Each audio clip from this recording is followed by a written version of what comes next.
Hello ভাইয়েরা, সবাই কেমন আছো? আমার মনে হয় কথা শুনতে পাচ্ছ। সো কথা যেহেতু শোনা যাচ্ছে, চলো আমরা আস্তে আস্তে মূল ক্লাসে প্রবেশ করি এবং একটু পড়াশোনামুখী হই, কেমন? আহ কি অবস্থা তার আগে একটু বলো, কি কেমন আছো? একটু তোমাদের খোঁজ খবর নিয়ে নিই, তারপরে আস্তে আস্তে পড়াশোনা শুরু করা যাবে। দেখতে পাচ্ছি সবাই মোটামুটি ভালোই আছো। Very good. ভালো থাকবা সেটাই তো স্বাভাবিক, তাই না?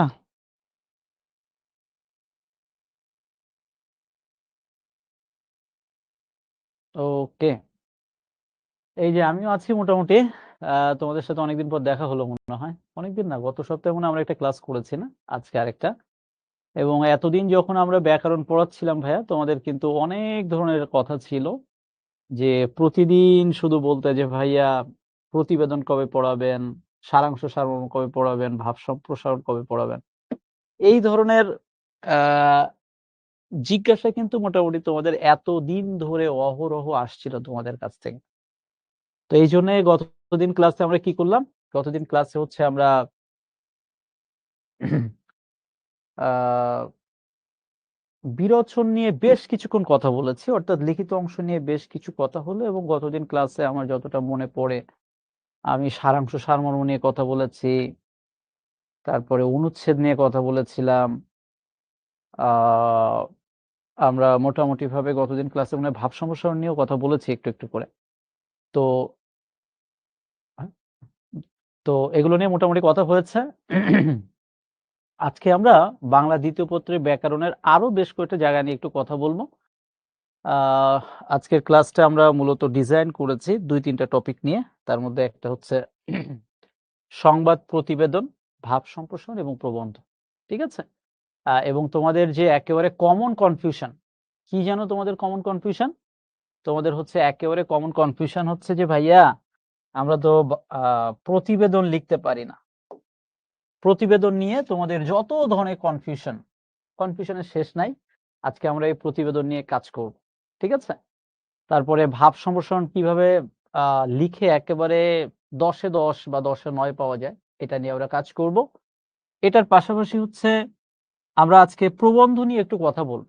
কেন প্রবন্ধ নিয়ে কথা বলব? যে প্রবন্ধে ২০ টা নম্বর বরাদ্দ। চিন্তা করতে পারছো? একটা জিনিসে ২০ নম্বর একটা টপিকে। সো এই বিষয়টা আসলে একটু গুরুত্ব দিতে হবে। তো আমি আজকের ক্লাসে প্রবেশ করব, তার আগে একটু বলো তো, এই যে গতদিন ক্লাসে আমি যে বিষয়গুলো নিয়ে কথা বলেছিলাম, চিঠিপত্র কথা ছিল, অনুচ্ছেদ নিয়ে কথা বলেছিলাম, আর সারাংশ সারমর্ম নিয়ে কথা বলেছিলাম। সো এগুলোর উপরে কারো তোমাদের কোনো কনফিউশন আছে কিনা? এই যে মুশফিক বলছে প্রবন্ধ ২০ নাম্বারে কয় প্যারা লিখতে হবে? বাবা আমাকে সেই পর্যন্ত একটু যাওয়ার সময় দাও। আমি মাত্র এখনো ক্লাসটাও শুরু করিনি। এই যে সবেমাত্র তোমাদের সাথে একটু হাই হ্যালো করছি। সো গতদিন ক্লাস নিয়ে কারো কোথাও কোনো সমস্যা আছে কিনা?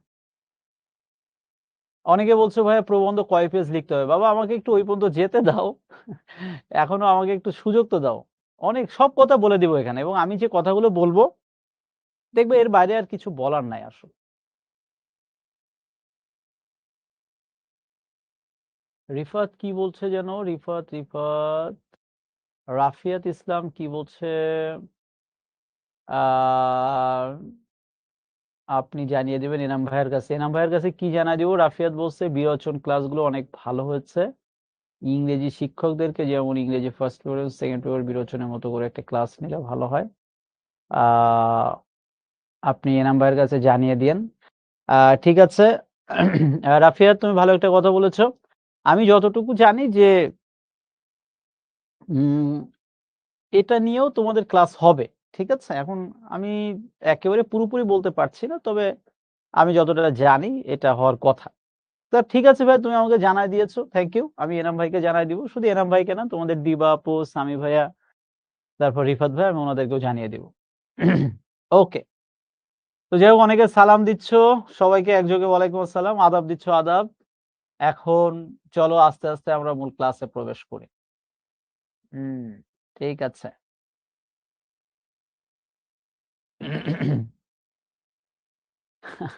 মাইশা, তুমি একটা ভালো কথা বলছো ভাইয়া, যে এত রাত্রে ক্লাস নিচ্ছি কেন। ওরে বাবা রে, এখন 9:30, এটাই তোমার কাছে রাত মনে হচ্ছে? এখনকার যুগের ছেলেমেয়েরা নাকি রাত 2টা 3টা পর্যন্ত জেগে থাকে। তাহলে তুমি 2টা 3টাকে কি বলবা? তবে হ্যাঁ, পড়াশোনার একটা সময় আছে।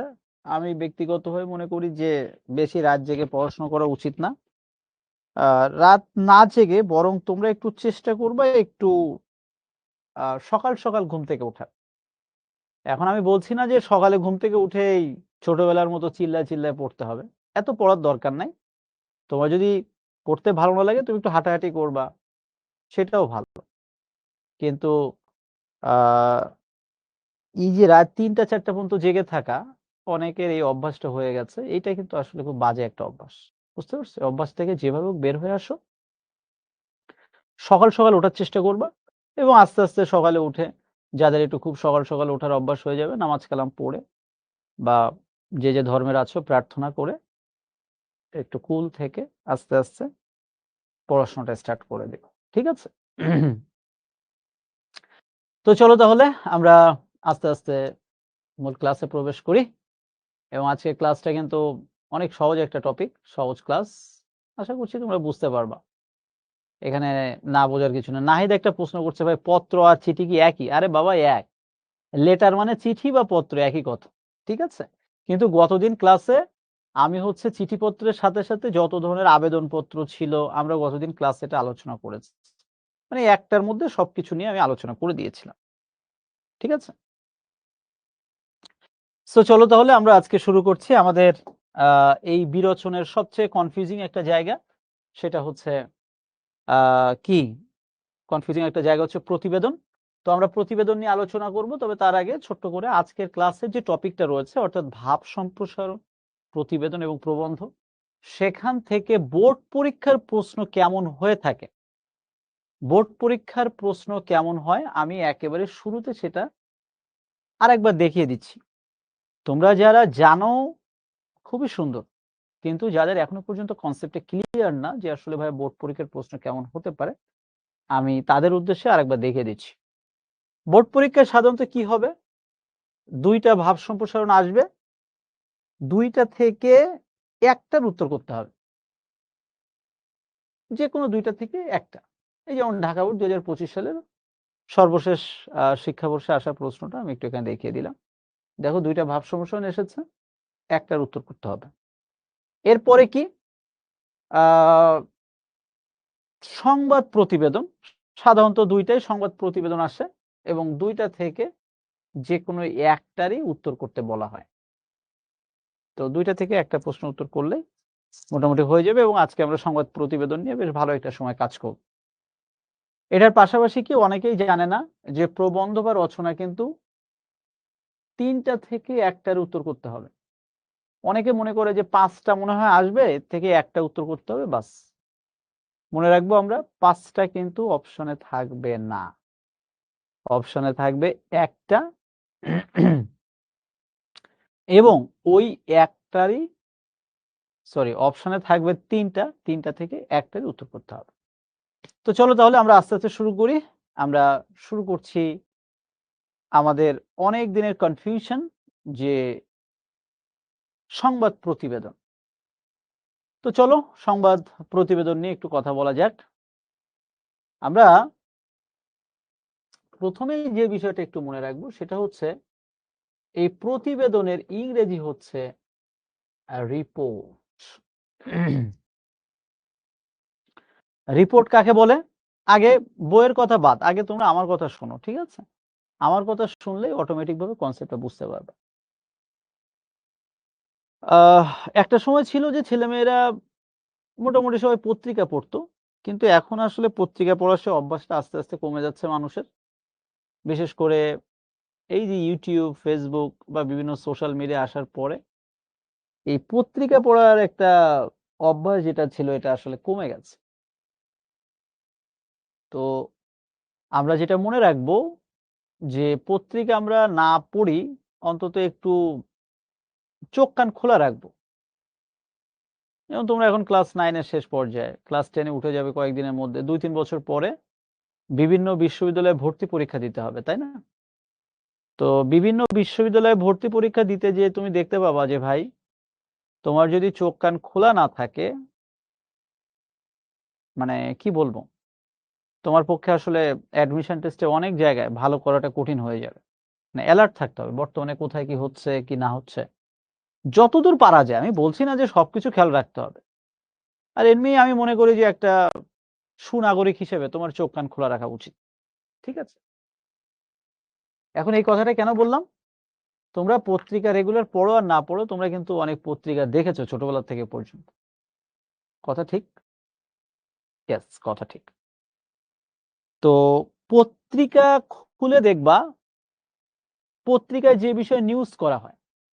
কথার কথা আমি বললাম, এই যে আজকে বাংলাদেশ আর ওয়েস্ট ইন্ডিজের খেলা ছিল, এবং তোমরা যারা একটু আমার মতো খেলাধুলার পাগল, তোমরা অলরেডি জেনে গিয়েছো যে কি বাংলাদেশ মোটামুটি ওয়েস্ট ইন্ডিজের সাথে জিতে গেছে।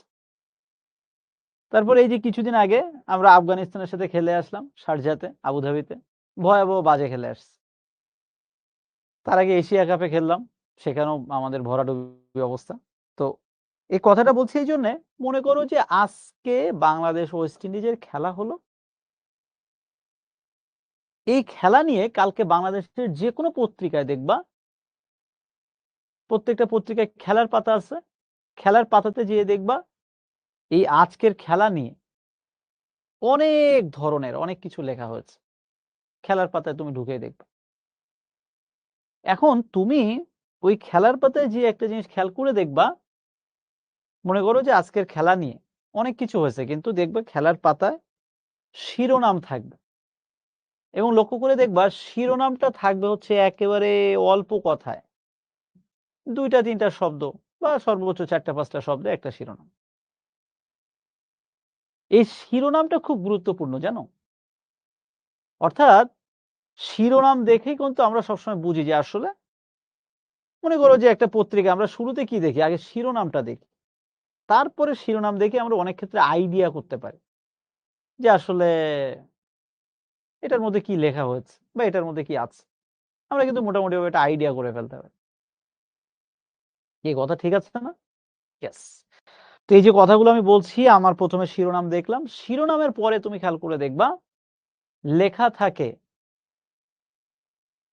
ক্রীড়া সাংবাদিক বা ক্রীড়া প্রতিবেদক, এত তারিখ এত সময়, বা সময় তারিখ না থাকলেও কোন জায়গা থেকে সেটা লিখেছে এটা থাকে। ক্রীড়া প্রতিবেদক বা নিজস্ব প্রতিবেদক বা এই প্রতিবেদক এটা সেটা, তারপরে কোথা থেকে লিখেছে এটা লেখা থাকে। এখন কথা হচ্ছে যে প্রতিবেদক কাকে বলে? প্রতিবেদক হচ্ছে যিনি ওই প্রতিবেদনটা তৈরি করেন, অর্থাৎ ওই যে রিপোর্টটা যিনি লিখেছেন, অর্থাৎ এই যে আজকের খেলা নিয়ে কালকে পত্রিকায় লেখা হবে, তো যিনি এই লেখাটা লিখেছেন তাকেই বলা হয় হচ্ছে, ইংরেজিতে বলে রিপোর্টার, বাংলায় এটাকে বলা হয় প্রতিবেদক। সাধারণত দেখা যায় যে একজন প্রতিবেদক তিনি একটা একটা বিষয় লেখেন এবং একটা একটা বিষয় নিয়ে কাজ করেন। তো এখন এই যে এতক্ষণ ধরে আমি কথাটা বলছি, কথার উদ্দেশ্য কি? কথার উদ্দেশ্য হচ্ছে, মনে করো আজকে বাংলাদেশে কত ঘটন অঘটন ঘটে যাচ্ছে। এই যেমন এই মুহূর্তে বাংলাদেশে একটা, আমি যদি বলি হট টপিক, সেটা হচ্ছে যে তোমরা জানো যে আমাদের বেশ ভয়াবহ অগ্নিকাণ্ড হয়েছে বেশ কিছু জায়গায়। সর্বশেষ বিমানবন্দরে অগ্নিকাণ্ড হয়েছে, এবং এই অগ্নিকাণ্ডে মনে করো যে বেশ কিছু হতাহত হয়েছে, এটা সেটা হয়েছে, এবং কালকে এটা নিয়ে প্রত্যেকটা পত্রিকায় দেখবা লেখালেখি হচ্ছে। তাহলে এই যে আজকের এই অগ্নিকাণ্ডের ঘটনার উপর ভিত্তি করে কালকে পত্রিকা লেখা হবে। এটা কিভাবে লেখা হয়? প্রথমে একটা শিরোনাম থাকে, তারপরে কোন প্রতিবেদক এটা লিখছেন এটা থাকে, তারপরে কি থাকে, ওই ঘটনাটা অল্প কথায় লেখা থাকে, টু দা পয়েন্টে একেবারে মূল কথাটা, মূল বিষয়টা ওখানে লেখা থাকে। তুমি দেখবা পত্রিকা খুলেই, যে কোনো পত্রিকায় যাই লেখা থাকুক, দেখবা ভাই অনেক বড় টপিক, চাইলে মানে 8-10 পেজ লেখা যায়, কিন্তু 8-10 পেজ না লিখে খেয়াল করে দেখবা যে তারা খুব অল্প জায়গায়, খুবই সীমিত পরিসরে খুব ছোট্ট একটা জায়গায় তারা এই লেখাটা শেষ করে। আমি কি বোঝাতে পারছি? তো এই কথাটা আমি কেন বলছিলাম?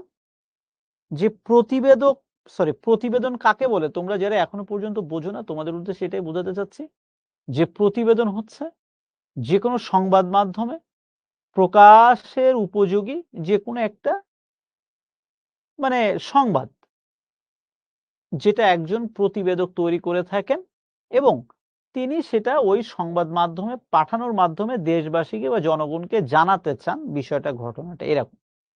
এবং যেকোনো সংবাদপত্র তোমরা জানো যে এই সংবাদের উপর ভিত্তি করেই কিন্তু সংবাদপত্র গড়ে ওঠে। ঠিক আছে? তো যাই হোক, এখন আমি ২-১ টা এক্সাম্পলের মাধ্যমে আমি আসলে সংবাদ প্রতিবেদন লেখার ২-১ টা ফরম্যাট একটু তোমাদের দেখাচ্ছি এবং দেখানোর মাধ্যমে আমার এই কথাগুলো আমি আরেকটু পরিষ্কার করছি। এই যেমন ভাইয়া দেখো, এটা একটা বোর্ড পরীক্ষার প্রশ্ন, যে পরীক্ষায় প্রশ্ন এসেছে যে মাদকাসক্তি যুব সমাজের অবক্ষয়ের অন্যতম একটি প্রধান কারণ। এই বিষয়ে পত্রিকায় প্রকাশ উপযোগী একটি প্রতিবেদন রচনা করো। তোমরা এখন ম্যাচিউর, মোটামুটি সবাই বুঝতে পারছো যে বর্তমান সমাজে যে কয়টা সমস্যা আছে তার মধ্যে অন্যতম একটি সমস্যা কি? মাদকাসক্তি।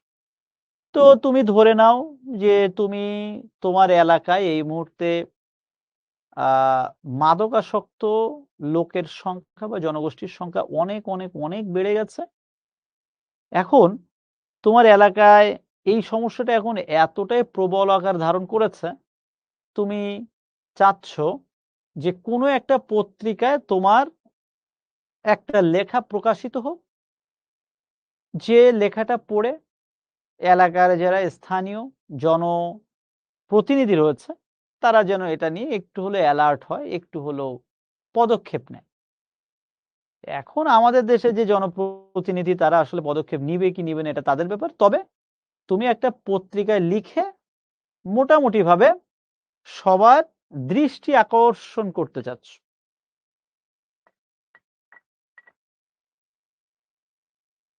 তাহলে এখন কথা হচ্ছে তুমি কিভাবে লিখবা, চলো সেটা এখন আমরা একটু দেখি।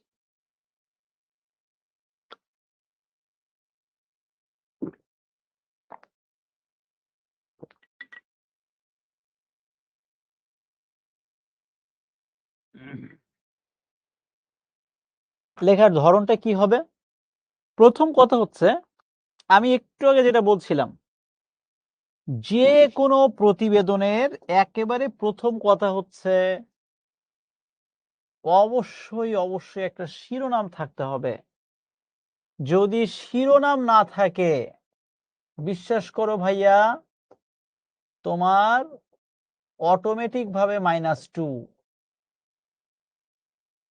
মনে করো যে তুমি এই প্রতিবেদনটা খুব ভালো লিখছো, তুমি এই শিরোনামটুকু লেখো নাই,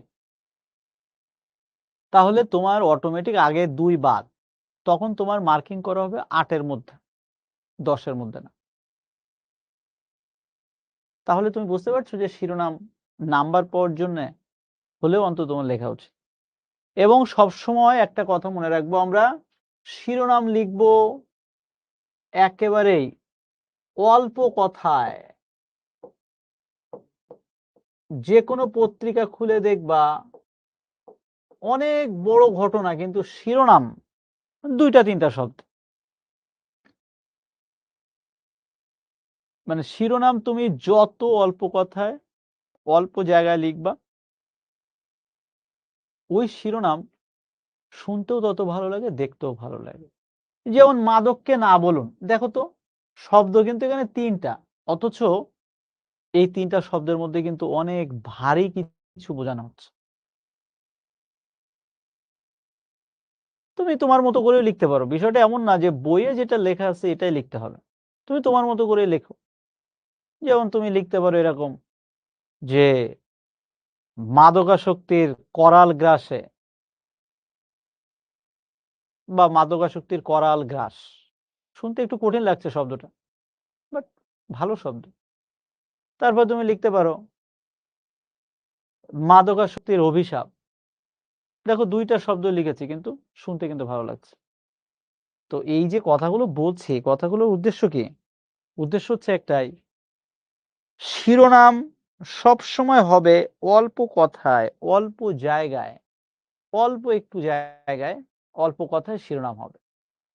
ঠিক আছে? এবার তুমি তোমার এলাকার মাদকাসক্তি নিয়ে লিখছো একটা পত্রিকায়। তাহলে ১ম এ তুমি একটা শিরোনাম দিলে, তারপরে তুমি এইটা লিখবা যে তুমি কোনো একটা পত্রিকার প্রতিবেদক হিসাবে লিখছো। তুমি লিখবা এটা নিজস্ব প্রতিবেদক। তারপরে খেয়াল রাখবেন, আপনি লিখবেন এইটা আপনি কোথা থেকে লিখছেন। স্থান খুবই গুরুত্বপূর্ণ। যে স্থান থেকে লিখছেন সেখান থেকে লেখেন। তারপরে আপনি তারিখ দিবেন। আমি বলছি না আপনাকে একেবারেই সময় দেওয়ার দরকার আছে। অন্তত আপনি তারিখটা দেওয়ার চেষ্টা করবেন। তাহলে বিষয়টা কি হলো? আপনি ১ম এ লিখলেন নিজস্ব প্রতিবেদক। কোন জায়গা থেকে লিখছেন, কত তারিখে লিখছেন।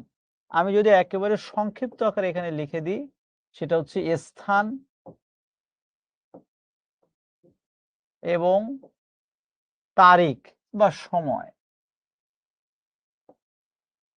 তারিখ সহজ করে লিখি। এই ২ টা জিনিস ভাইয়া তোমাকে মাস্ট দেওয়া উচিত। অর্থাৎ অবশ্যই কিছু না লেখো, অন্ততপক্ষে এই ২ টা জিনিস একটু ভাইয়া লিখে আসার চেষ্টা করবা ভাইয়া। বুঝতে পেরেছ? তাহলে কি হলো?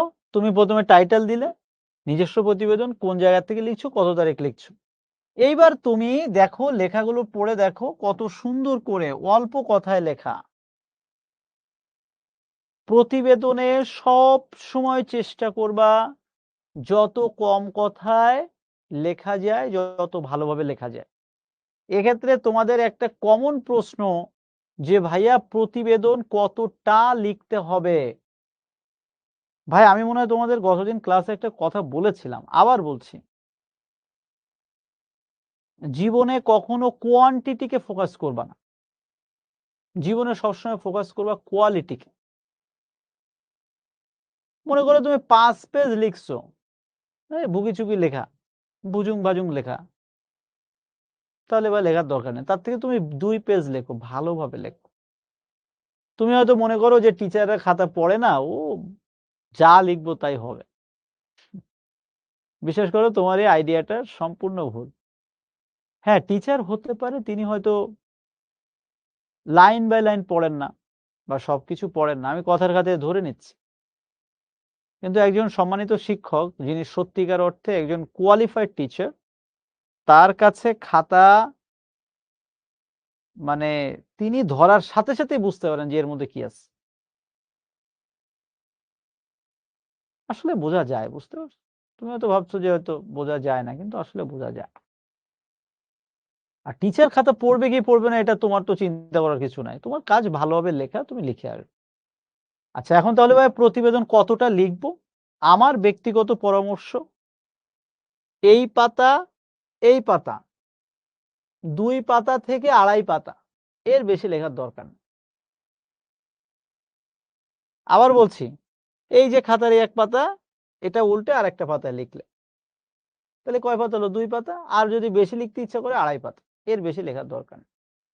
যদি কেউ ভালোভাবে লেখে, এই ২ থেকে ২.৫ পাতায় লিখে ১০ এর মধ্যে ৯-১০ পেতে পারে। আর যে নাম্বার পাওয়ার না, ও ৫ থেকে ৬ পেজ লিখলেও নাম্বার পাবে না।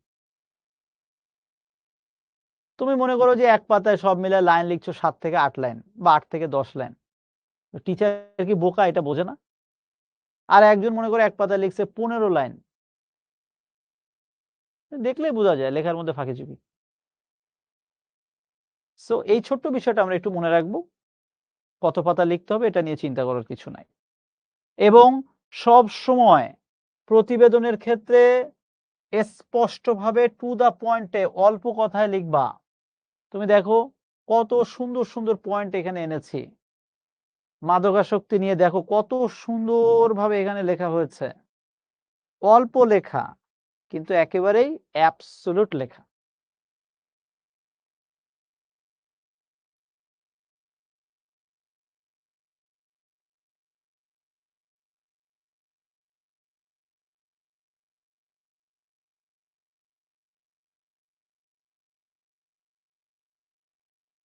ওকে, আমার বিশ্বাস আপনি বুঝতে পেরেছেন।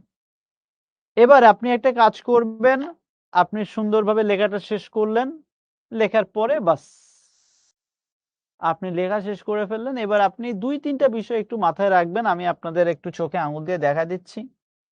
প্রতিবেদনের ক্ষেত্রে আপনি যতটা তথ্যবহুল লিখতে পারবেন, তথ্য সমৃদ্ধ লেখার চেষ্টা করবেন। তথ্য সমৃদ্ধ লেখা। তথ্য সমৃদ্ধ লেখা মানে কি? আপনার লেখার মধ্যে আপনি বেশ কিছু ডেটা দিলেন। মনে করেন যে কথার কথা এবছর আপনার পরীক্ষার সময় মনে করেন আসলো খুব কমন একটা প্রতিবেদন আসার সম্ভাবনা আছে এবার। যে ডেঙ্গু জ্বরে আক্রান্ত রোগীর সংখ্যা বেড়ে যাচ্ছে তোমার এলাকায়, একটা প্রতিবেদন লেখেন। তারপরে মনে করেন যে আপনার একটা প্রতিবেদন আসতে পারে যে নিত্য প্রয়োজনীয় দ্রব্যমূল্যের দাম বেড়ে যাচ্ছে। এটার উপর ভিত্তি করে আপনি একটা প্রতিবেদন লেখেন। এখন মনে করেন নিত্য প্রয়োজনীয় জিনিসের দাম বেড়ে যাচ্ছে, এটা নিয়ে আপনি একটা প্রতিবেদন লিখতে যাচ্ছেন। এখন আপনি যদি এরকম একটা ডেটা তুলে ধরেন, কথার কথা এই জিনিসের দাম এটা ২০২৫ সালে এই দাম ছিল, ২০২৪ সালে এই দাম ছিল। কথার কথা। মনে করেন চালের দাম ২০২৫ এ এত ছিল, ২০২৪ এ এত ছিল। এইভাবে আপনি ২টা-৩টা জিনিসের দাম ওইখানে মনে করেন লিখে দিলেন।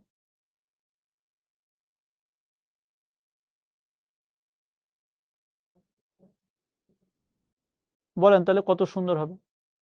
তারপরে আপনি লিখে দিলেন ডেঙ্গু জ্বরে আক্রান্ত রোগীর সংখ্যা ২০২২ এ এত ছিল, ২০২৩ এ এত, ২৪ এ এত, ২৫ এ এত। আমি বলছি না আপনার একেবারে অ্যাবসোলিউট হতে হবে। একটা মিনিমাম একটা ডেটা আপনি দিলেন। একটা তথ্য আপনি তুলে ধরলেন।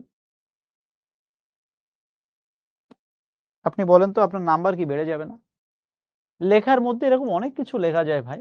আবার লেখার মধ্যে তুমি অনেক কিছু লিখে দিতে পারো। অর্থাৎ চেষ্টা করবা যতটা ইনফরমেটিভ লেখা যায় প্রতিবেদনের ক্ষেত্রে।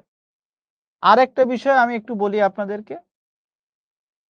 সাম্প্রতিক বিষয়গুলো গুরুত্বপূর্ণ। প্রতিবেদনের ক্ষেত্রে সাম্প্রতিক বিষয়। সাম্প্রতিক বিষয় মানে বোঝেন তো? এই যে সমসাময়িক আমি যে ২-৩টা বিষয় বললাম। এই সমসাময়িক বিষয়গুলো পরীক্ষার জন্য বেশি গুরুত্বপূর্ণ। কারণ আপনারা ক্লাস 9 এ পড়েন, আপনাদের হয়তোবা ওই কি সিলেবাসে যা আছে এর থেকে আসবে। কিন্তু ২ দিন পরে টেস্ট পরীক্ষা দিবেন, প্রি-টেস্ট দিবেন, তখন হচ্ছে সাম্প্রতিক যেগুলো থাকবে এটা বেশি ভালোই পড়ে যাবে। আর আপাতত আপনারা একটা কাজ করতে পারেন, এটা আমার পক্ষ থেকে পরামর্শ। সেটা হচ্ছে বোর্ড পরীক্ষার যে প্রশ্নগুলো রয়েছে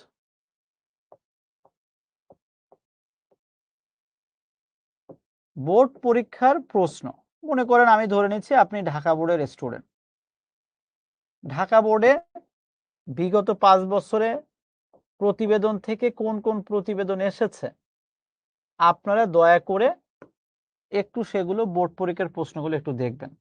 দেখলে আপনি বুঝতে পারবেন যে আসলে এগুলো থেকে প্রশ্ন আসছে, আমার এগুলোই পড়া উচিত।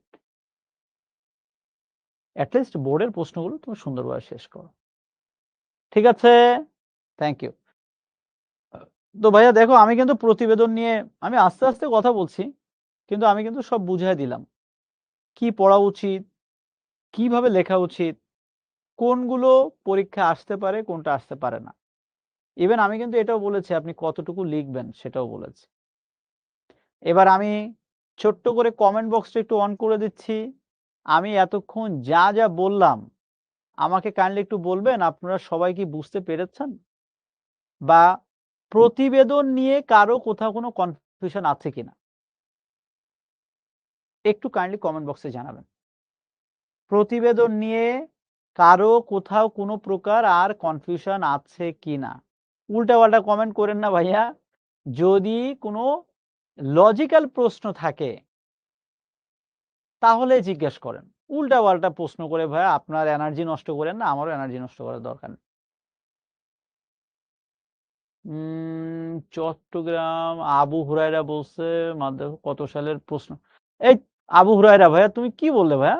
আমি বললাম তোমার যে বোর্ড, মনে করো যে তুমি চট্টগ্রাম মাদ্রাসা বোর্ড, তুমি বিগত ৩-৪ বছরের কোশ্চেনটা একটু দেখো। ঠিক আছে ভাইয়া? এবার মনে করো যে আমি যশোর বোর্ড, আমি যশোর বোর্ডের বিগত কয়েক বছরের প্রশ্ন দেখব। বুঝছো আবু হুরায়রা? থ্যাংক ইউ ভাইয়া, তোমার নামটা অনেক সুন্দর। তারপর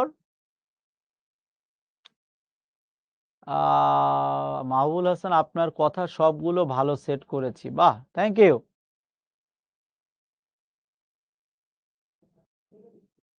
এই যে জান্নাতুল মাও একটা ভালো প্রতিবেদনের মধ্যে চার্ট দেওয়া যাবে কিনা ভাই? চার্ট এই যে আমি বলছি যে একটা তথ্য লেখা। মনে করো যে 2022-এ, 24-এ, 23-এ ডেঙ্গু জ্বরে কয়জন মারা গেছে, এইটুকু। তো এই চার্ট মানে যে ভাই এত বড় চার্ট তা তো না। এই মনে করো এইটুকু জায়গা লাগবে সর্বোচ্চ এটা দিতে। এই যে কার বন্ধু আবার জাদু জানে, সে জাদু সে লিখছে এখানে কমেন্ট বক্সে। এই বেটা, এটা কি মানে? আমি বললাম না উল্টা পাল্টা কমেন্ট করো না। একজন বলছে আমার বয়স কত। এই আমারে দেখে কি এত বুড়ো মনে হয় যে বয়স জানতে ইচ্ছা করতেছে? তোমার কাজ হচ্ছে পড়া, আমার প্রশ্নটার একটু উত্তর দাও।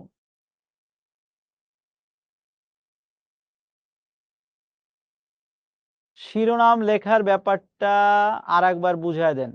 ঠিক আছে রেজওয়ান, আমি বলছি আরেকবার। থ্যাংক ইউ, ভালো প্রশ্ন। মাহমুদ একটা ভালো প্রশ্ন করছো, সব সাবজেক্টে মেইন বই পড়বো কিনা? 100%। আর কিছু পড়ার দরকার নেই, আপাতত মেইন বই পড়ো। আর যদি পারো সাথে একটু যে কোনো একটা গাইড বই প্র্যাকটিস করো। হ্যাঁ, ভালো প্রশ্ন। 2 পাতা নাকি 2 পৃষ্ঠা? 2 পাতা।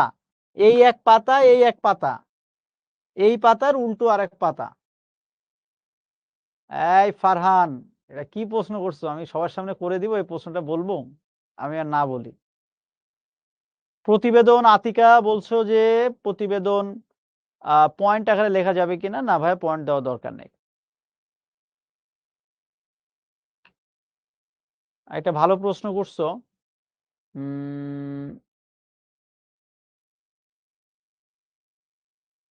স্থান কি যে কোনো স্থান দেওয়া যাবে? হ্যাঁ, অফকোর্স। ভাই শোনো, প্রতিবেদন এটা একটা ফরম্যাট। তুমি মনে করো যে আমার বাড়ি খুলনাতে, এবার আমি ওই খুলনায় বসে আমি লিখলাম ঢাকা, সমস্যা কি রে ভাই? প্রতিবেদনের ফরম্যাটটা ঠিক থাকলেই হচ্ছে। কে কোথা থেকে লিখছে এটা কোনো বিষয় না। ঠিক আছে? এই যে একটা ভালো কথা বলছো ভাই, রুদ্রনীল একটা ভালো কথা বলছো যে ভাইয়া এত কম লিখলে তো স্কুলে নাম্বার দেয় না। শোনো, স্কুলের চিন্তা আপাতত মাথার থেকে ঝেড়ে ফেলো। কেননা তোমরা এটা খুব ভালোভাবে জানো, তোমাদের স্কুলে অনেক টিচার আছে তারা শয়তানি করে নাম্বার দেয় না। ওরা শয়তানি করুক, সমস্যা নেই। আমাদের দিন শেষে আমরা বোর্ড পরীক্ষায় নাম্বার পাচ্ছি কিনা, দিস ইজ ইম্পর্টেন্ট। কারণ তোমরা এটা জানো, এখন তোমরা যথেষ্ট ম্যাচিউর। মানে স্কুল কলেজে এরকম অনেক টিচার আছে তারা ইচ্ছা করে নাম্বার কমায় দেয়, থাক দিক, সমস্যা নেই। স্কুল কলেজের নাম্বার দিয়ে কি হবে? দিন শেষে আমি বোর্ড পরীক্ষা ভালো করছি কিনা, দিস ইজ ইম্পর্টেন্ট। ঠিক আছে? Thank you. সো মোটামুটি ভাবে আপনারা বুঝতে পেরেছেন। আমি এবার কমেন্ট বক্সটা একটু অফ করে দিচ্ছি। আমি ভাবছিলাম যে আপনাদের এটা এত কঠিন লাগে, আসলে কতটা কঠিন খেয়াল করে দেখেছেন? এটা কিন্তু আসলে অত কঠিন না আপনি যতটা বলেন আর।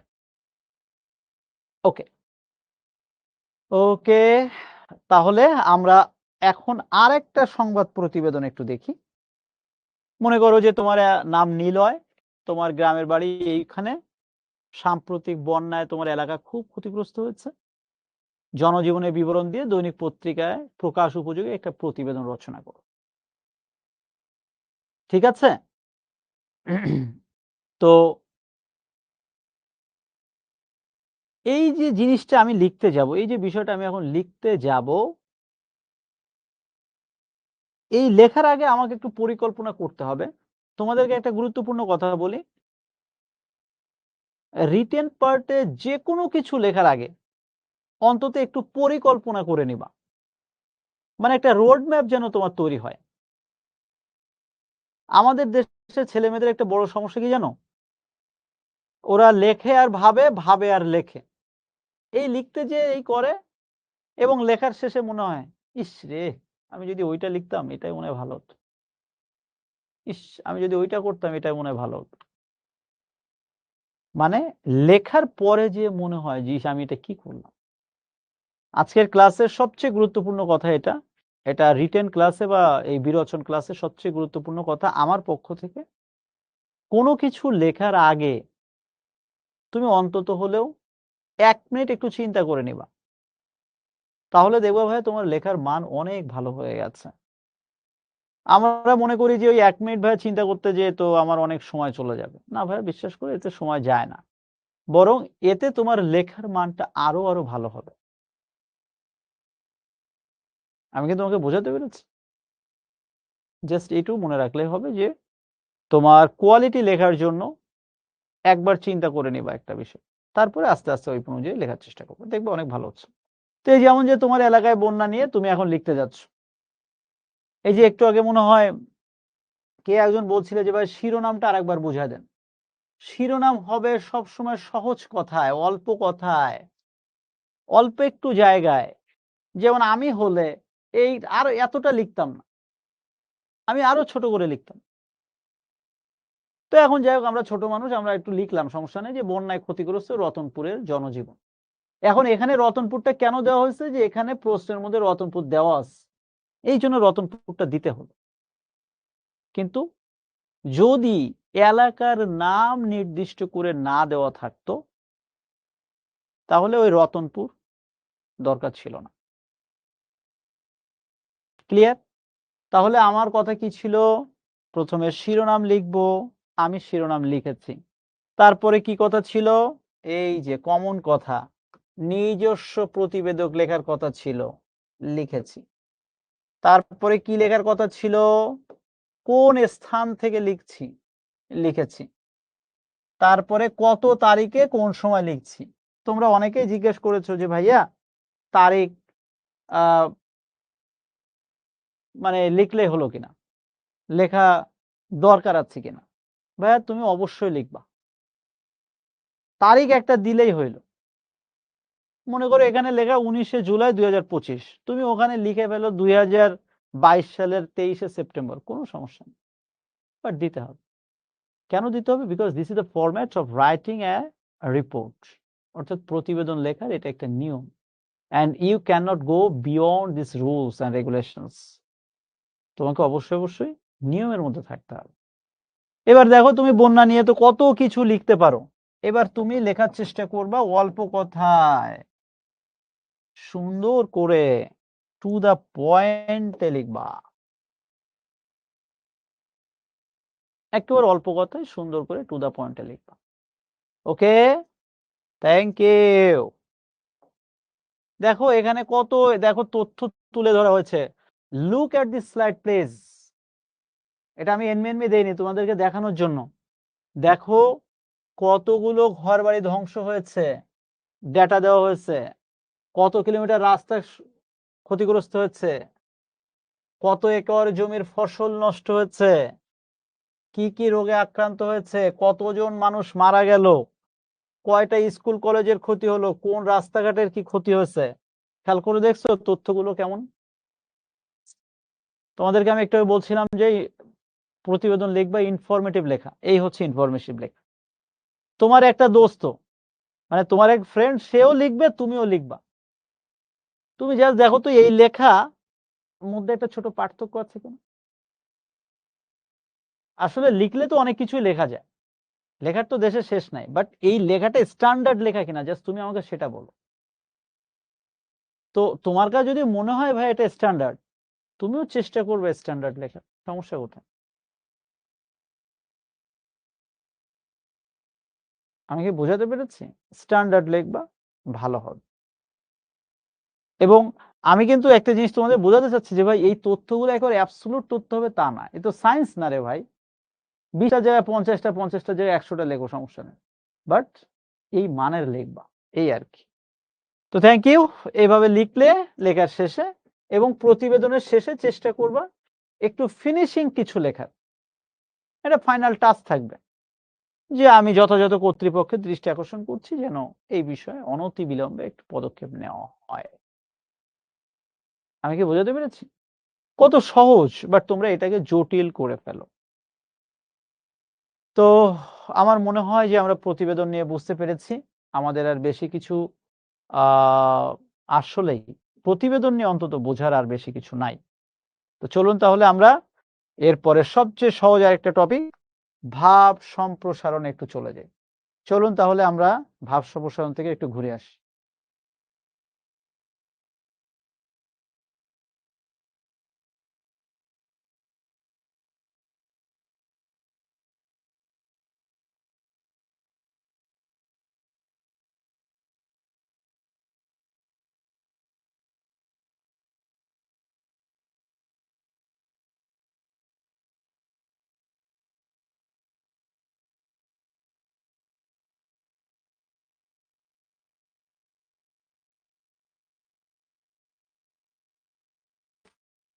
যে কথা মনে শোনা যাচ্ছে ভাব সম্প্রসারণ ভাই এটা খুবই সহজ।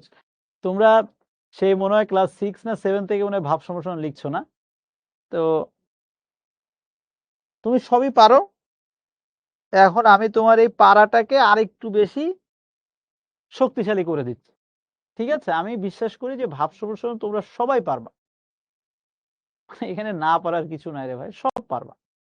তোমার এই মুহূর্তে একটাই কাজ করতে হবে ভাই শুরুতে জাস্ট আমি একটু আগে যেটা বলছিলাম বোর্ড কোশ্চেনস গুলো,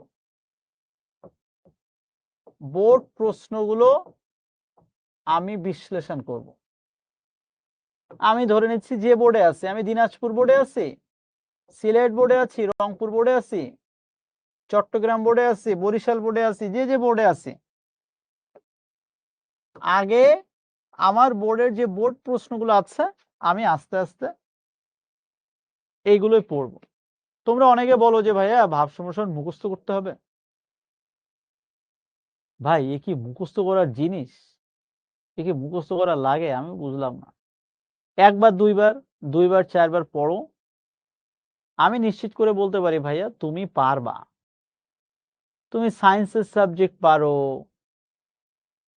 কঠিন কঠিন ম্যাথ করো, কেমিস্ট্রি করো, আর তুমি কোথাকার কোন ভাব সম্প্রসারণ এই একবার দুইবার পড়ে লিখতে পারবো না? এটা কিছুই না আসলে।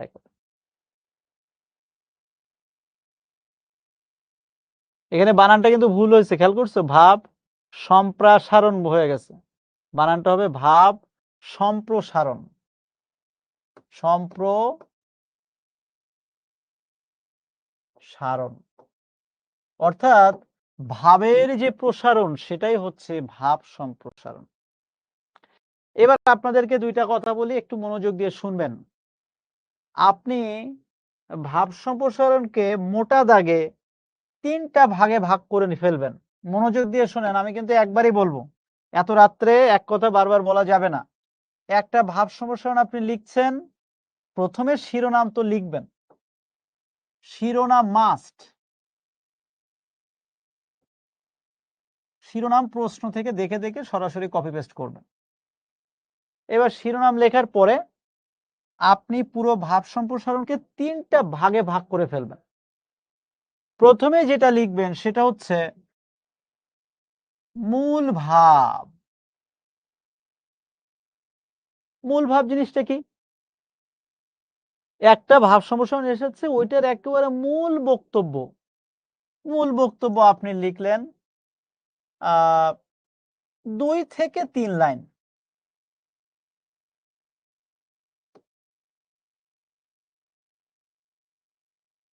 এবার 2-3 লাইনে আপনি মূল কথার সামারিটা আপনি তুলে ধরলেন, মূল ভাব।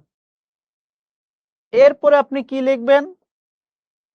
মূল যে ভাব সম্প্রসারণের যে বডি, অর্থাৎ যেটাকে আপনি বলছেন সম্প্রসারিত ভাব, বা আমি ধরে নিচ্ছি ভাব সম্প্রসারণ।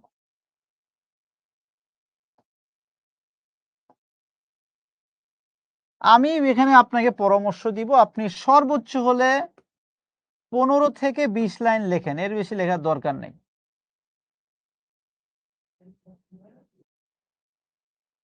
আমি 15-16 লাইনে বেশি জীবনেও লিখিনি। আপনার তো বেশি লিখতে ইচ্ছা করে, আপনি 20 লাইন লিখেন, সমস্যা নেই। এবং শেষে আপনি উপসংহার বা মন্তব্য সুলভ 2-1টা কথা লিখবেন। এটার জন্য 1 থেকে 2 লাইন।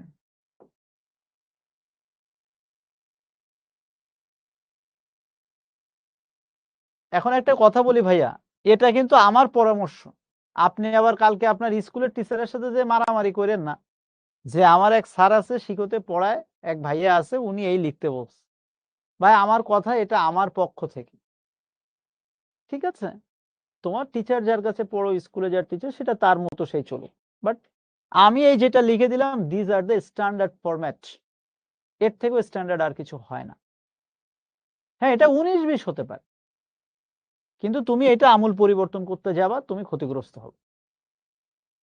এখন একটা কথা বলি, যেটা তোমাদের একটু কনফিউশন অলরেডি তৈরি হয়েছে, যে ভাইয়া আমি এই পয়েন্টগুলো লিখবো কিনা, মূল ভাব লিখবো কিনা, ভাব সম্প্রসারণ লিখবো কিনা, মন্তব্য লিখবো কিনা।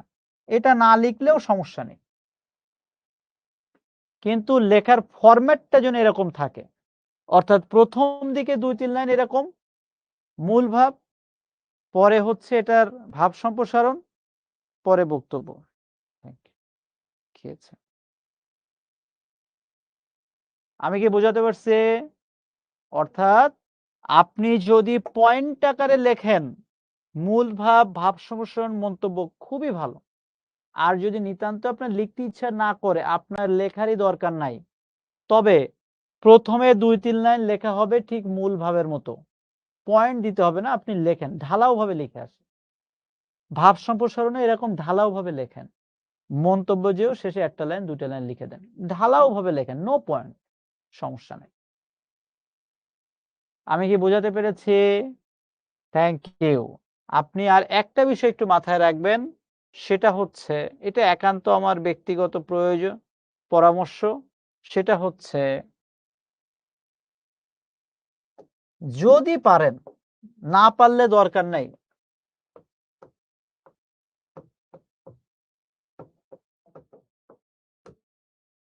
যদি পারেন ইংরেজি কোটেশন বা বাংলায় আমরা যেটাকে বলি উক্তি, বা আমি যদি বলি কোনো কবির কোনো ছন্দ বা কোনো কিছু যদি পারেন একটু লিখেন।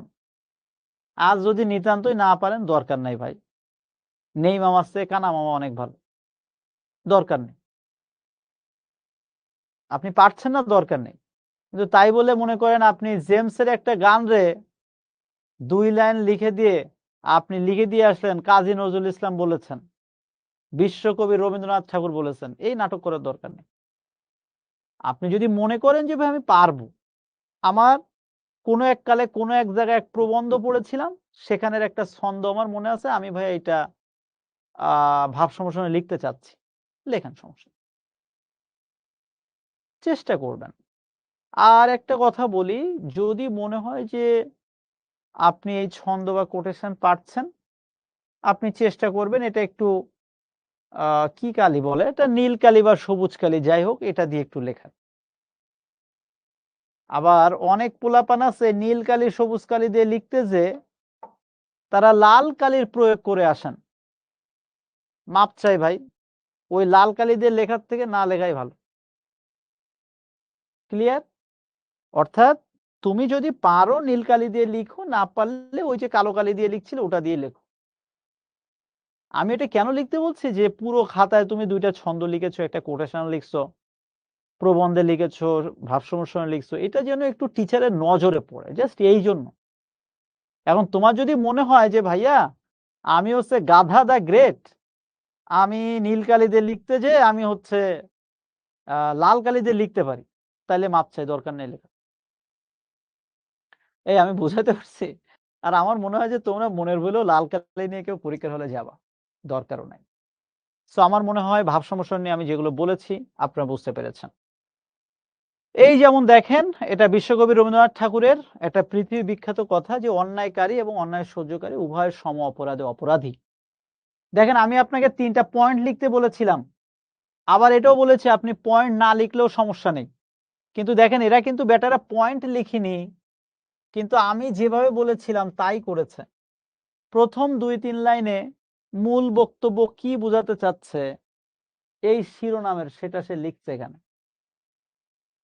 তারপরে খেয়াল করে দেখেন মেইন বডি লিখছে, কি সুন্দর একটা বডি লিখেছে, এটা এই ওইটা তাই, হ্যান কারেঙ্গা ত্যান কারেঙ্গা, সুন্দর একটা বডি লিখেছে। তারপরে কি হয়েছে, বডি দেখেন কত সুন্দরভাবে লিখেছে।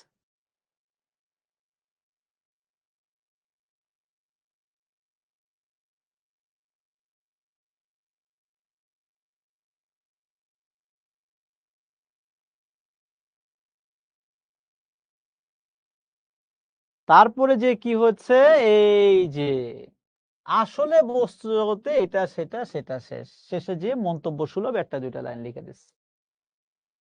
আর একটা বিষয় সবসময় খেয়াল রাখবেন, বারবার বলছি গতকালকের থেকে, বানান সতর্কতা।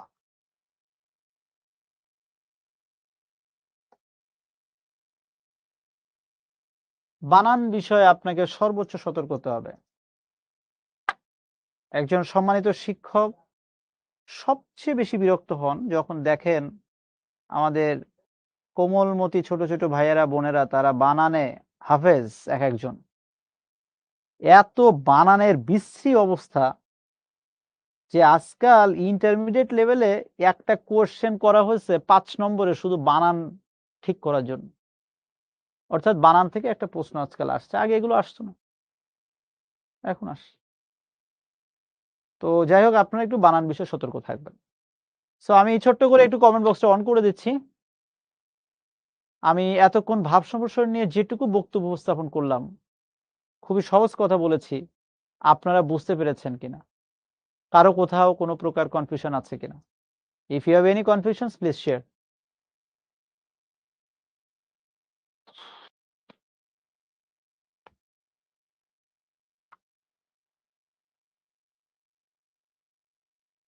থ্যাংক ইউ অনুরাগ, কি সুন্দর নাম, অনুরাগ না, আনকমন নাম। এই এতক্ষণ যা বুঝালাম, মুন্না নামে একজন বলছে 90% ক্লিয়ার। এই মোনা, আমি আমি কোনো কঠিন কিছু বলছি? একেবারে সহজ রে ভাই, একেবারে সহজ কথাই বলছি, একটু মনোযোগ দিয়ে শুনলেই তো হয়। আচ্ছা, কয় পৃষ্ঠা লিখবো রে ভাই? আমি তো বললাম এদিকে 15 লাইন, ওইদিকে 3 লাইন, আর এইদিকে 1-1.5 লাইন, 20 থেকে 22 লাইন লিখতে যে কয় পেজ লাগে। তবে আমার কাছে কেন জানি মনে হয় যে ওই 2 থেকে 2.5 পৃষ্ঠা যথেষ্ট, এর বেশি লাগে না। এটা আমার পরামর্শ। এখন তোমার যদি মনে হয় যে ভাইয়ের পরামর্শ, এর শুনে আমার জীবন শেষ হয়ে যাবে, তাহলে শোনার দরকার নাই। বুঝতে পারছো? তবে আমার পরামর্শটা অনুযায়ী বোর্ড পরীক্ষা দিতে গেলে অনেক ভালো করবা। তোমাদের স্কুলের কি হবে আমি জানি না, কেননা স্কুলের টিচারদের তুমি যতই লেখো তাদের মন ভরাতে পারবা না, আমি জানি। তুমি তোমার কাজ করে আসবা, তাদের মন ভরলো কি পরাণ ভরলো এটা তোমার দেখার দরকার।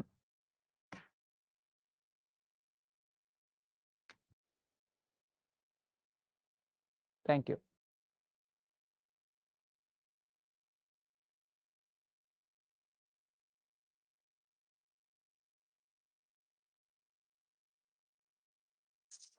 এরপরের যে টপিকটা রয়েছে প্রবন্ধ বা রচনা, সেটা নিয়ে দুইটা কথা বলি। ভাব সম্প্রসারণে মাস্ট শিরোনাম লিখতে হবে। একজন বলছে কি আমার নাম কি? ভাই আমার নাম শুনে কাম কি? নামের দরকার নাই।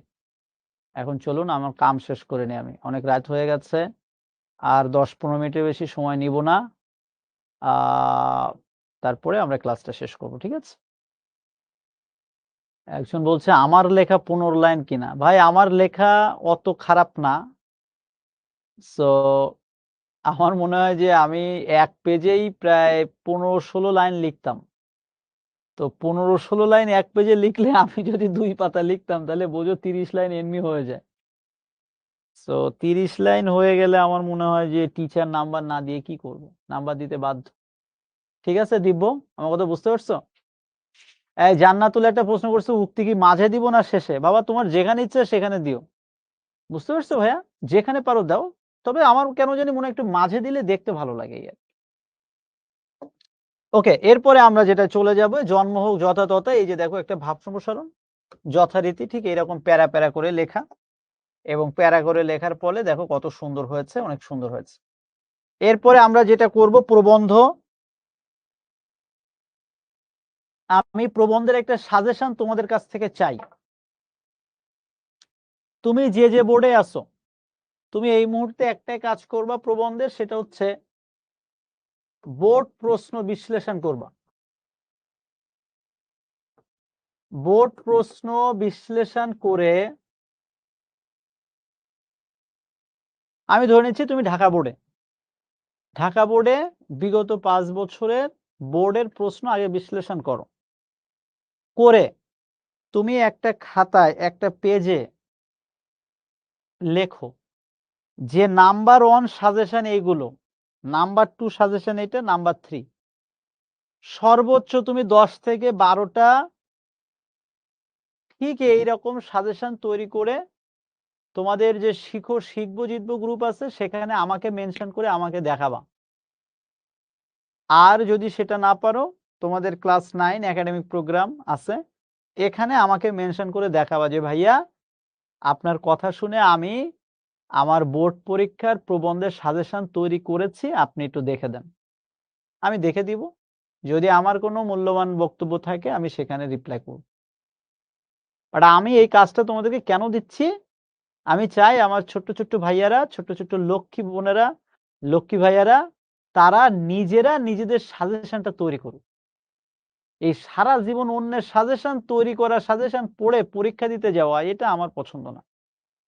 আর এখন ক্লাস 9-এ কি একটা বিশ্রী কালচার আমাদের দেশে, এক সিলেবাস ধরা দিছে, 4টা-5টা ভাব সম্প্রসারণ, 2টা সারাংশ, 3টা প্রবন্ধ, নে বাবা পড়ে যা শেষ। এই জন্যই তো তুমি আজকে মানে 2 দিন পরে যখন বেশি পড়াশোনার চাপ আসে তখন তুমি মানে হাবুডুবু খাও। ক্লাস 9-এর ছেলেমেয়েদের সাজেশন মানে সিলেবাসটা, আমি ব্যক্তিগতভাবে এটার পক্ষপাতী না। কেন পক্ষপাতী না? ভাই তুমি ক্লাস 10-এ আর 2 মাস পরে তোমার কোনো সিলেবাস নাই, পুরোটাই সিলেবাস। তাহলে এখন কেন? বরং আমি যদি তোমাকে ক্লাস 9 থেকে এটা হ্যাবিচুয়েটেড করতাম, অভ্যস্ত করতাম, তাহলে আমার মনে হয় যে তোমার জন্য ক্লাস 10-এ উঠে পড়াটা আরো অনেক ইজি হয়ে যেত। আমি জানি আমার এই কথাটা তোমাদের অনেকের হয়তো একটু বিরক্তি লাগতে পারে, তুমি কিন্তু ক্লাস 10-এ উঠে দেখবা মনে হবে যে ভাইয়া একদিন এই কথাটা বলছিল, তোমার এই কথাটা তখন পারফেক্ট মনে হবে। আমার কথা, ক্লাস 10-এ উঠে আমার যেখানে কোনো সিলেবাসই নাই, ফুল সিলেবাস, তাহলে আমি ক্লাস 9 থেকে সেটা আস্তে আস্তে অভ্যস্ত হই, তাহলে আমার কিন্তু আর কষ্ট হতো না। তো যাই হোক, আমি আমার কথাই বললাম। আর প্রবন্ধটা তোমরা এইভাবে সাজেশন তৈরি করো, সাজেশন তৈরি করে তোমরা তোমাদের মতো করে পড়তে থাকো। আর আপাতত যেহেতু ক্লাস 9-এর আগামী মাসে মনে হয় ফাইনাল পরীক্ষা, আমিও বলবো যে সিলেবাসে যেগুলো আছে সেগুলো পড়ো।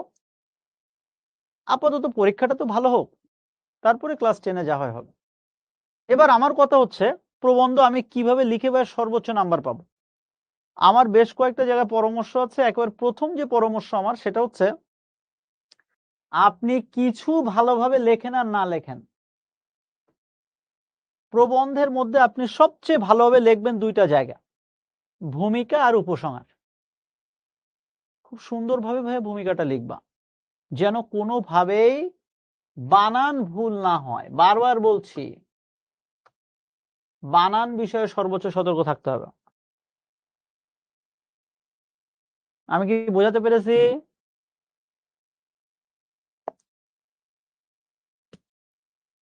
Thank you.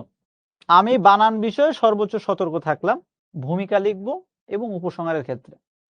এবং এক্ষেত্রে একটা বিষয় একটু মনে রাখবো, প্রবন্ধের মধ্যে আমি চেষ্টা করব উক্তি, ছন্দ ব্যবহার করার চেষ্টা করব, এবং উক্তি ছন্দটা যদি আমি পারি নীল কালি দিয়ে, সবুজ কালি দিয়ে লিখব। ঠিক আছে? আরেকটা বিষয় একটু মনে রাখবো, সেটা হচ্ছে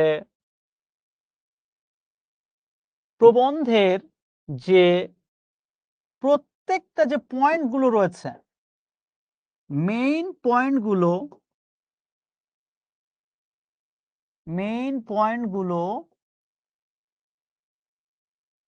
সুন্দর করে লিখব।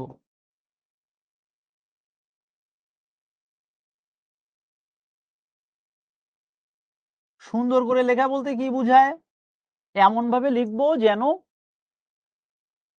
টিচারের চোখে পড়ে। এখন তুমি সেটা পয়েন্টটা লিখে নিচে একটা দাগ দিতে পারো, তুমি পয়েন্টটা একটা নীল কালি দিয়ে লিখতে পারো, ভাই তুমি যা খুশি করো, তবে পয়েন্টগুলো যেন টিচার বুঝতে পারে। আমি কি বোঝাতে পারছি? Thank you. তাহলে মেইন পয়েন্টগুলো সুন্দর করে লিখবো। ওকে, ঠিক আছে। আর প্রবন্ধের লেখা হতে হবে সহজ, সরল এবং প্রাঞ্জল। ইচ্ছা খুশি মতো লেখার দরকার নাই ভাই। এখন সবচেয়ে মিলিয়ন ডলার কোশ্চেন, সবচেয়ে দামি টপিক, দামি প্রশ্ন, যে ভাইয়া প্রবন্ধ আমি কয় পেজ লিখবো? It's a very big question for you, I think. আমার কথা হচ্ছে, প্রবন্ধের জন্য আপনি চেষ্টা করবেন অন্তত আধা ঘন্টার সময় হাতে রাখার জন্য। আপনি খেয়াল করে দেখবেন যে বাংলা দ্বিতীয় পত্র যেদিন পরীক্ষাটা হয়, ওই দিন আপনার হাতে অনেক সময় থাকে। তো আপনি অন্তত আধা ঘন্টার সময় একটু রাখবেন প্রবন্ধ লেখার জন্য। কেননা রচনা বা প্রবন্ধ, বুঝতে পারছো ভাই, 20 নম্বর, তাকে তো একটু ভালোবাসা দিতে হবে এবং ভালোবাসা দিয়ে একটু লিখতে হবে। আধা ঘন্টা সময়ের মধ্যে তুমি যতটুকু পারো। তবে আমি ব্যক্তিগতভাবে মনে করি, কোনো সুস্থ স্বাভাবিক স্টুডেন্ট সে যদি আধা ঘন্টা লেখে, পরীক্ষায় দেখবা যে শেষের দিকে লেখার স্পিড এমনি অনেক বেশি থাকে। আধা ঘন্টা যদি কেউ একটানা ভালোভাবে লেখে, আমি ব্যক্তিগতভাবে মনে করি মিনিমাম 10 থেকে 12 পেজ লেখা সম্ভব। 10 থেকে 12 পেজ মানে বুঝছো তো, এই পাতা এ পাতা মিলায় একটা পেজ বা একটা পৃষ্ঠা, এভাবে মিনিমাম 10টা লেখা সম্ভব। অর্থাৎ 10 পৃষ্ঠা মানে 10 গুণ 2, 20 পাতা। এখন 20-30 পাতা হিসাব বাদ, তোমার কাজ হচ্ছে একটাই, কি কাজ? তুমি আধা ঘন্টা লিখবা। আধা ঘন্টা যদি তুমি ভালোভাবে লেখো, দেখবা যে 12 থেকে 14 পেজ, 15 পেজ এমনি লেখা হয়ে গেছে। এর বেশি তোমার আর কিছু দরকার নেই। ঠিক আছে, তাহলে তুমি এইভাবে লিখতে থাকো এবং ভূমিকা উপসংহার ভালোভাবে লেখো, মেইন পয়েন্টগুলো যেন চোখে আসে এভাবে লেখো। দেখবা ভাইয়া তোমার নাম্বার কিভাবে ধুমধাম করে উঠে যায়। নাম্বার নিয়ে ভাই চিন্তা করো না, তুমি আগে ভালো লেখার চিন্তা করো। ঠিক আছে, থ্যাংক ইউ। এই যে সদ্ব্যবহার বানানটার দিকে তাকায় দেখো, তুমি বানানটা ভুল করছো, পয়েন্টে একটা বানান ভুল করে ফেলছো, এবং টিচারে এটা নজরে আসছে, সে কি আর নাম্বার দিবে? দিবে না।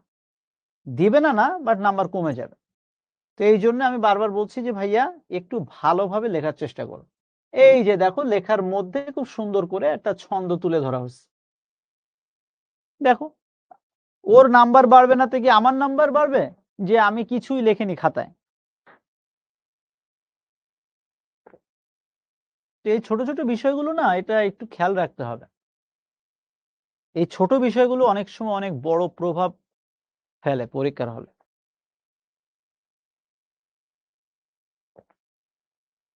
ওকে, সো আমার মনে হয় যে প্রবন্ধ নিয়ে আর বেশি কিছু কথা বলার কিছু নাই। এই যে আমি বলেছিলাম উপসংহার, উপসংহারটা দেখেন সুন্দর করে অল্প কথায় অল্প জায়গায় লেখা। ঠিক আছে, so young ladies and gentleman, আমরা দেখতে দেখতে হচ্ছে আজকের ক্লাসের একেবারে শেষ পর্যায়ে চলে এসেছি। আপনাদের যদি আজকের ক্লাস নিয়ে, আজকের এই টপিক নিয়ে কোনো প্রকার কনফিউশন থাকে, কাইন্ডলি একটু কমেন্ট বক্সে একটু আমাকে জানাবেন। কনফিউশন থাকতেই পারে। একজন একটা ভালো কথা বলেছো, সমর্পিতা বারোই বলছে, আমি যশোর বোর্ডের, আমি কি শুধু যশোরের বিগত প্রশ্ন সমাধান করব নাকি অন্য বোর্ডেরটাও? হ্যাঁ সমর্পিতা, খুব ভালো একটা প্রশ্ন করেছো। আগে তুমি যশোর বোর্ডেরটা আগে দেখো, সমাধান করো, তারপরে অবশ্যই অন্য বোর্ডের গুলো। ঠিক আছে, আগে যশোর বোর্ডের। এখন মনে করো প্রবন্ধ বা রচনার ক্ষেত্রে আমি যশোর বোর্ডের উপর বেসিস করে সাজেশন করলাম, হয়ে যাবে। কিন্তু শুধু ভাব সম্প্রসারণ চিঠিপত্র সারাংশ সারমর্ম যদি শুধু যশোর বোর্ডেরটা পড়ে যায় তাহলে তো হবে না, সমস্ত বোর্ডেরটা পড়তে হবে এবং এটা সম্ভব। আমি আগে কেন যার যার বোর্ডের কথা বলেছি, যে আগে নিজের বোর্ডগুলো তো শেষ হোক।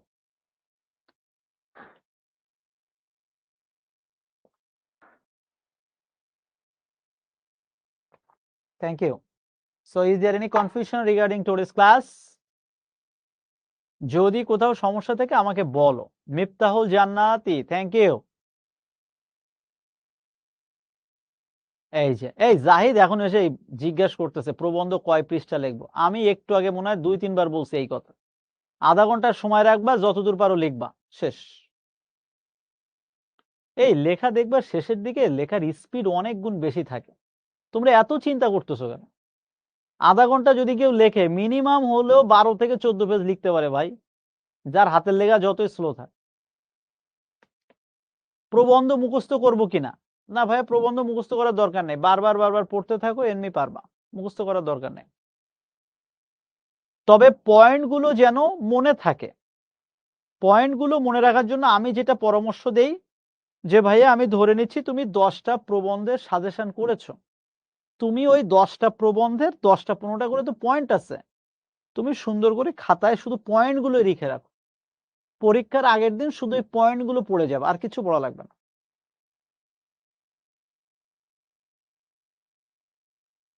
শোনো, একটা কমন সেন্সে একটা কথা বলি। তুমি বিগত বছরে প্রশ্ন অ্যানালাইসিস করতে যে একটা জিনিস দেখবা, কিছু জায়গা আছে 100% ওইখান থেকে প্রশ্ন হয় প্রতি বছর। যেমন মনে করো বিজ্ঞানের বিষয়গুলো, মানব কল্যাণে বিজ্ঞান, চিকিৎসা ক্ষেত্রে বিজ্ঞান, কৃষি ক্ষেত্রে বিজ্ঞান, দেখবা কোনো না কোনো ভাবে আসছে। তারপরে কি আছে, কিছু প্রবন্ধ ধরনের কিছু রচনা বা প্রবন্ধ, কেমন শ্রমের মর্যাদা, সময়ানুবর্তিতা, তারপরে কি অধ্যবসায়, দেখবা ঘুরে ফিরে এখান থেকে প্রশ্ন আসেই।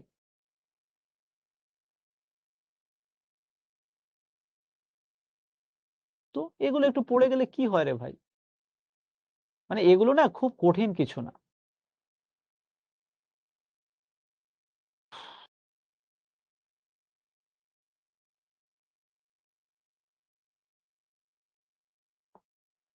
Thank you. সো ভাই আমরা দেখতে দেখতে হচ্ছে একেবারে ক্লাসের শেষ পর্যায়ে চলে এসেছি। আমি যেহেতু অনেক রাত হয়ে গেছে, আমি আর ক্লাসটা বেশিক্ষণ দীর্ঘায়িত করতে চাচ্ছি না। আমি আর 2-1 মিনিটের মধ্যে ক্লাস থেকে বের হতে যেতে চাচ্ছি। তোমাদের কারো কোথাও কোনো কনফিউশন আছে কিনা?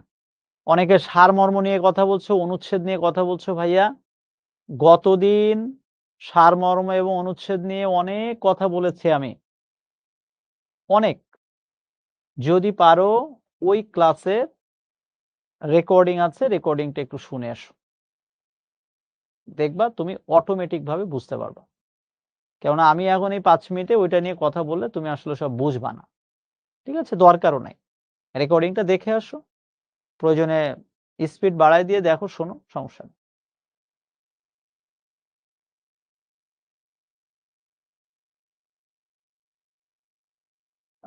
সাজিদ বলছে আমি আচ্ছা, তারপরও নাম্বার কম। ভাই সমস্যা নেই, তোমার কাজ হবে বোর্ড পরীক্ষায়। এখন স্কুলের টিচার একটু কম টম দিল ভাই, এটা নিয়ে মাইন্ড করার কিছু নাই, বুঝতে পারছো? তাহলে সবাই ভালো থেকো, সুস্থ থেকো। অনেক অনেক রাত হয়েছে, এরপরেও তোমরা এতক্ষণ ক্লাসে আছো, এই জন্য সবাইকে অসংখ্য ধন্যবাদ। আশা করছি পরবর্তী দিন ক্লাসে আবার দেখা হবে, কথা হবে। সেই পর্যন্ত সবার জন্য শুভকামনা জানিয়ে আজকের মতো এখানে রাখছি। শুভরাত্রি।